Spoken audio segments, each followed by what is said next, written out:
Hostito wenyasha unanganisa shoti reipa pasnik Hostopa zvinoda muripo Giligili seshanage Hostopa vamukandira mawaya Nasi hatibatike kaya Una vana vevanu kuchamba waya Toenda tese handichakusiya Ndanakirwa pawatanga kusunguza Simuza sele izosumuza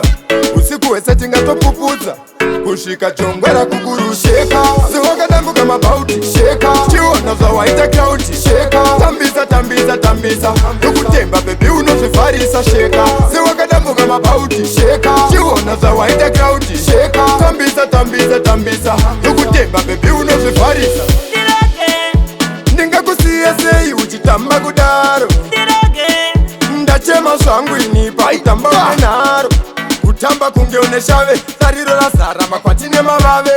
Mabharo chirega ndimarave Zvauri mondoro tononwa mnasave Sheka Siwakadambuka mabauti Sheka Chiona zvawaita krauti Sheka Tambisa tambisa tambisa Nukutemba bebi unozvifarisa Sheka Siwakadambuka mabauti Sheka Chiona zvawaita krauti Sheka Tambisa tambisa tambisa Nukutemba bebi unozvifarisa Ndatsvaga pane chuno chako ndashaiwa Apo wadikitira kunge wanaiwa Une pekari madanzi agaiwa Uri palenda ausi mugaiwa Ndanga nchikuona ndiri kure Ndikati maya apa ndipafure Chiuya padhuze undimbundire Siyana na ofisa ava vadyira kare Sheka Siwakadambuka mabauti Sheka Chiona zvawaita krauti Sheka Tambisa tambisa tambisa Nukutemba bebi unozvifarisa Sheka Siwakadambuka mabauti Sheka Chiona zvawaita krauti Sheka Tambisa tambisa tambisa Nukutemba bebi unozvifarisa Hostopa vamukandira mawaya Nasi hatibatike kaya Una vana vevanu kuchamba waya Toenda tese handichakusiya Ndanakirwa pawatanga kusunguza